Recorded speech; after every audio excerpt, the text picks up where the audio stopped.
శాంపేట మండలంలో కొత్తగడి సింగారం, మాందార్పేట, శాంపేట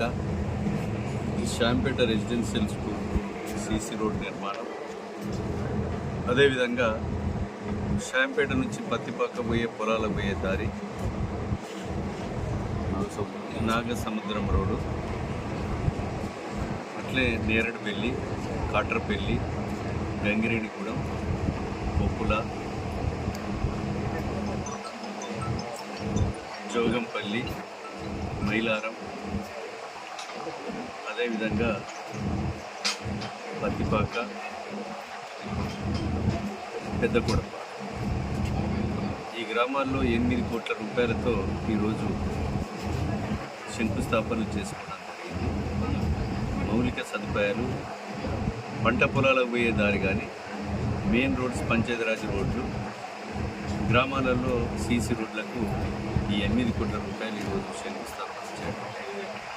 అదేవిధంగా రోడ్ల నిర్మాణంతో పాటు మంచినీటి సమస్య కూడా గ్రామాలలో ఎక్కడ అవసరం ఉన్నా మోటార్లు కానీ, పైప్ లైన్ ఎక్స్టెన్షన్ కానీ, అదేవిధంగా ఈ యొక్క మంచినీటి ఎద్దడి కొరకు కూడా దీన్ని మనం అవసరం ఉన్న కాడ ఇవ్వడం జరుగుతూ ఉంది. ఈ నీళ్ళ సమస్యను ఈ 3 నెలలు 90 రోజులు ఎదుర్కోవాల్సినటువంటి అవసరం ఉంది. శాంపేటలో ఇంకా అవసరం ఉన్నటువంటి రోడ్లు చాలా ఉన్నాయి. వాటన్నిటి కూడా నిధులు తీసుకొస్తాం. అన్ని రకాలుగా కూడా అభివృద్ధి చేయడం జరుగుతుంది. పంట పొలాల వేయి దారి కానీ, ఇంకా పంచాయతీ, ఇంటర్నల్ సీసీ రోడ్స్, ఇంకా చాలా అవసరాలు ఉన్నాయి. ఇవన్నీ కూడా తీర్చడం జరుగుతుంది. వీటన్నింటినీ దృష్టిలో పెట్టుకొని రాష్ట్ర ప్రభుత్వం 14 నెలల సమయంలోనే మనం ఇక్కడ ఈ నియోజకవర్గంలో కానీ, రాష్ట్రంలో కానీ ఇచ్చిన మాట అమలు చేయడం జరుగుతుంది.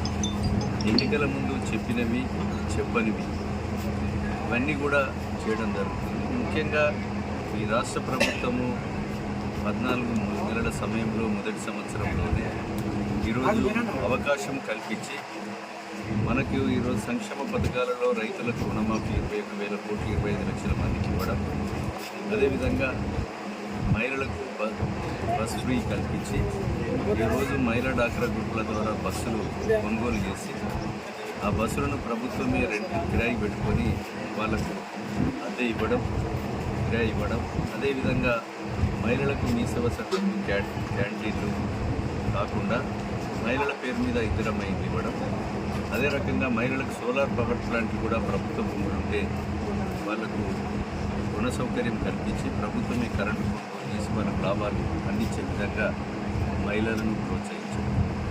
అదేవిధంగా 5 లక్షల ఆరోగ్యశ్రీని 10 లక్షలు పెంచి గృహ వసతి కొరకు కరెంట్ ఇచ్చి 200 యూనిట్ల కరెంటు ఇచ్చి 10 లక్షల వరకు ఈరోజు రైతులకు కూడా రుణమాఫీ, రైతులకు ఫ్రీ కరెంట్ అందించడం జరుగుతుంది. అదేవిధంగా ఈరోజు రైతు భరోసా కూడా 3 ఎకరాల వరకు ఇచ్చాం. వాళ్ళు గతంలో 7,500 కోట్లు ఇవ్వవలసినటువంటి రైతు భరోసా కూడా పెండింగ్ పెట్టుకుంటే ఫ్రీ చేశాం. రాళ్ళు రప్పలకు 21,000 కోట్లు రైతు భరోసా ఇచ్చారు. అలా కాకుండా ఈ నెల 31వ తారీఖు వరకు మిగిలిన ఏదైతే రైతు భరోసా రాని భూములన్నిటికీ రైతు భరోసా ఇస్తారు. బోనస్ కూడా మద్దతు ధరకు అదనంగా 500 బోనస్ కూడా ఇవ్వడం జరిగింది. సుమారు 58,000 ఉద్యోగాలు కూడా ఇవ్వడం జరిగింది. అదే రకంగా సన్న బియ్యం కూడా మేము రేషన్ కార్డ్స్ కొత్త ఇచ్చేసి లేని వారని గత 10 సంవత్సరాలు ఒక రేషన్ కార్డు ఇవ్వలేదు. అదేవిధంగా ఆ రేషన్ కార్డ్స్ ఇచ్చి సన్న బియ్యం కూడా అందించడం జరుగుతుంది. 4.5 లక్షల ఇచ్చి ఇల్లు పేదలకు ఇవ్వడం జరుగుతుంది. ఈ నియోజకవర్గంలో మన శాంపేటతో పాటు మొగుళ్ళపల్లిలో కూడా గత 2004లో ఏదైతే మనకు మంజూరు అయిన ప్రారంభిస్తే కనీసం గత పాలకులు ప్రజాప్రతినిధులు ఉన్న వాళ్ళు ఇవ్వలేకపోయారు. మనం అంబులెన్స్లు ఇచ్చాం. విద్యను, వైద్యాన్ని కూడా ప్రోత్సహించడం 203 పోస్టులు రూపాయలు బిల్లు పెట్టారు. ఈరోజు